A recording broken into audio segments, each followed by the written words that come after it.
नमस्कार, मैं सुनील वर्मा आपका स्वागत करता हूं रिजल्ट मित्रा के प्लेटफॉर्म पर।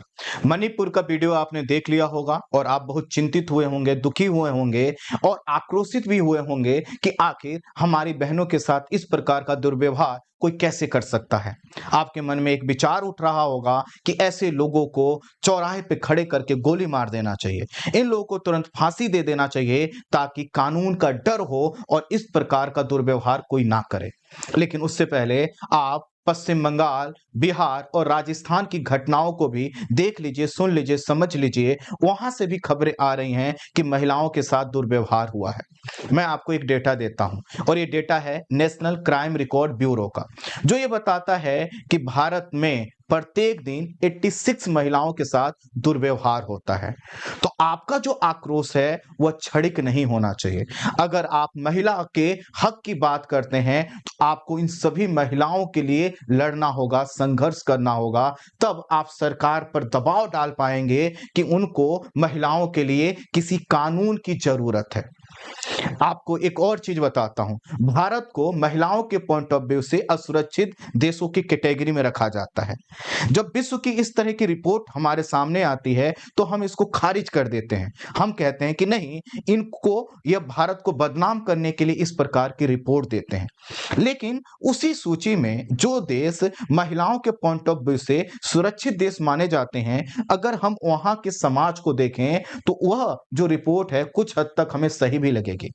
जैसे फिनलैंड है, न्यूजीलैंड है, स्विट्जरलैंड है ना, कनाडा का जो क्षेत्र है, उरुग्वे का जो क्षेत्र है, यहाँ पर जाएंगे तो महिलाओं के मामले में जो यहाँ का समाज है वो बहुत प्रगतिशील दिखाई देगा और वहां पर महिलाओं के साथ इस प्रकार दुर्व्यवहार की घटनाएं बहुत कम होती। जहां पर कड़े कानून हैं जैसे गल्फ कंट्री, वहां पर भी महिलाओं के साथ दुर्व्यवहार की घटनाएं होती हैं और घरेलू हिंसा बहुत आम है। इसका मतलब यह है कि कानून के आधार पर ही हम महिलाओं के लिए सुरक्षित देश का निर्माण नहीं कर पाएंगे। उसके लिए जरूरी है कि हम अपनी सोच बदलें। जैसे जब आपको यह गुस्सा आ रहा है कि हमारी बहनों के साथ कोई इस प्रकार का दुर्व्यवहार कैसे कर सकता है, तो हमें यह गुस्सा बार बार सरकार को दिखाना होगा और यह सुनिश्चित करना होगा कि जो हमारा गुस्सा है उसका समाधान तब तक नहीं होगा जब तक कि हमारी माताओं और बहनों के लिए ठोस कानून नहीं बन जाता, जब तक कि उनके साथ होने वाली हिंसा रुक नहीं जाती। लेकिन हमारा जो समाज है वह पितृसत्तात्मक समाज है, इसी के कारण ये संभव ही नहीं हो पाता है।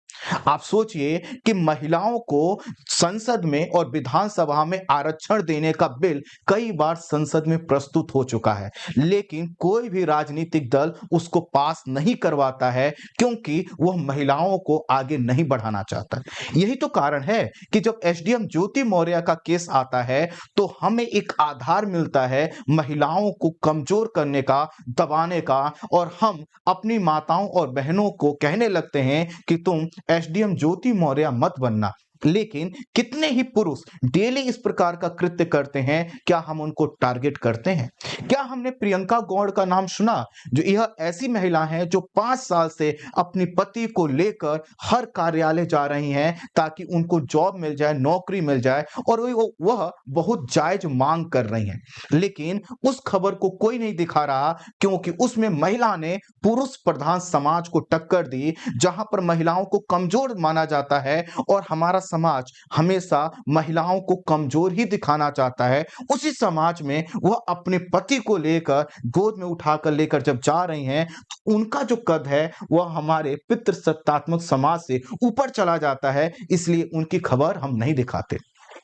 हम सीमा हैदर की केस को सोशल मीडिया पर आए दिन खूब देख रहे हैं, सुन रहे हैं, और हम कितने ही घंटे उस पर बर्बाद कर दे रहे हैं, लेकिन हम उन महिलाओं के विषय में बात नहीं कर रहे हैं जिनके साथ आए दिन घरेलू हिंसा हो रही है। घरेलू हिंसा रोकने के कानून बन चुके हैं, लेकिन फिर भी आप आए दिन अपने समीपवर्ती क्षेत्र में देखते हैं कि दहेज को लेकर किस तरह से महिलाओं को अभी भी टारगेट किया जा रहा है, किस तरह से महिलाओं को रात को निकलने के लिए मना किया जाता है, क्योंकि आज भी हमारे अंदर डर बैठा हुआ है कि कभी भी महिला के साथ कुछ भी हो सकता है, क्योंकि आए दिन ऐसी घटनाएं होती रहती हैं। इन महिलाओं को लेकर हम बहुत बटे हुए हैं, हम धर्म के आधार पर बटे हुए हैं। अर्थात जब हिंदू समाज की महिला के साथ दुर्व्यवहार होगा तो मुस्लिम समाज चुप हो जाएगा, और जब मुस्लिम समाज की महिला के साथ कोई दुर्व्यवहार होगा तो हिंदू समाज चुप हो जाएगा। जब एक बीजेपी शासित राज्य में कोई घटना होगी तो कांग्रेस उसको मुद्दा बनाएगी, और जब कांग्रेस शासित एक राज्य में ऐसी घटना होगी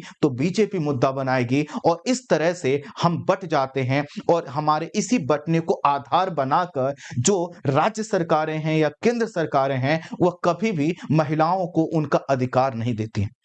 महिलाओं को अगर आपको अधिकार देना है, उनको सशक्त बनाना है, उनके साथ होने वाली हिंसा को रोकना है, तो आप उनको शक्ति दीजिए, उनको आरक्षण दीजिए। संसद में, विधानसभा में कम से कम 33%, उनको आरक्षण दीजिए। पुलिस प्रशासन में उनको, उनकी जो भागीदारी है वह पुलिस से लेकर अन्य संस्थाओं में बढ़ाइए, जहां पर महिलाएं आती हैं, जाती हैं, जहां पर वह अपनी बात कहने जाती हैं।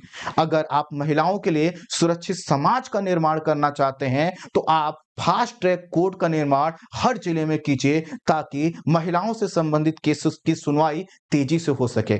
अगर आप महिलाओं के लिए एक सभ्य समाज बनाना चाहते हैं तो हर जिले के स्तर पर, हर तालुका के स्तर पर कुछ ऐसे समूह बनाइए जो माताओं और बहनों के साथ होने वाले दुर्व्यवहार में उनके साथ खड़ा हो, उनकी कमी निकालने के लिए नहीं, उनकी गलती बताने के लिए नहीं, उनको लेट नाइट निकलने से रोकने के लिए नहीं, बल्कि उन लोगों के सामने ढाल बनकर खड़ा होने के लिए जो आए दिन हमारी महिलाओं को सॉफ्ट टारगेट समझते हैं, और उनका मानना यह होता है कि कोई भी महिला है तो महिला ही, चूंकि ये हमारी माता और बहन नहीं है तो हम ऐसा दुर्व्यवहार कर सकते हैं। जिस दिन हम अपने राखी के मूल्य को, जिस दिन हम अपने समाज में भाई बहन के मूल्य को मजबूती से मानेंगे और सभी को एक नजरिए से देखेंगे, उस दिन हमारा समाज जो है कि सभ्य समाज बन पाएगा। मैंने जिन 5 देशों के नाम बताए, अगर वहां पर आप चले जाएंगे तो वहां का समाज चूंकि फीमेल राइट्स को लेकर, जेंडर इक्वलिटी को लेकर इतना आगे बढ़ चुका है कि उसको एक ही चीज पता है कि अगर किसी के साथ कुछ हम गलत करते हैं तो जेंडर के आधार पर वहां समाज बटा हुआ नहीं है। अगर महिला के साथ कोई घटना होगी तो पुरुष भी खड़ा होगा, महिलाएं भी खड़े होंगे, लेकिन हमारा जो समाज है वह महिलाओं के मामले में बट जाता है। हमारे यहाँ जो पुरुष समाज है वो महिलाओं का उतना मजबूती से साथ नहीं दे पाता जितना उसको देना चाहिए। हम और आप ये सोचते हैं कि कोई बात नहीं, जो भी घटना हुई वो हमारे बहन के साथ, हमारी माता के साथ तो नहीं हुई, लेकिन सोचिएगा आपकी भी बहन, हमारी भी बहन कहीं जब दूसरे स्थान पर होगी तो वहां पर भी कोई ऐसा ही सोच रहा होगा और कोई प्रोटेक्ट नहीं करेगा।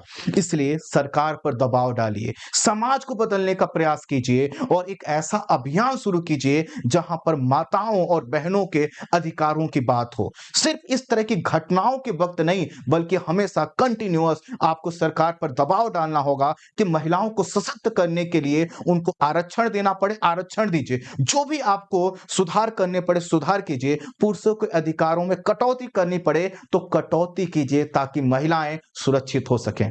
क्योंकि महिलाएं सुरक्षित नहीं है, इसका मतलब हमारा आधा देश सुरक्षित नहीं है।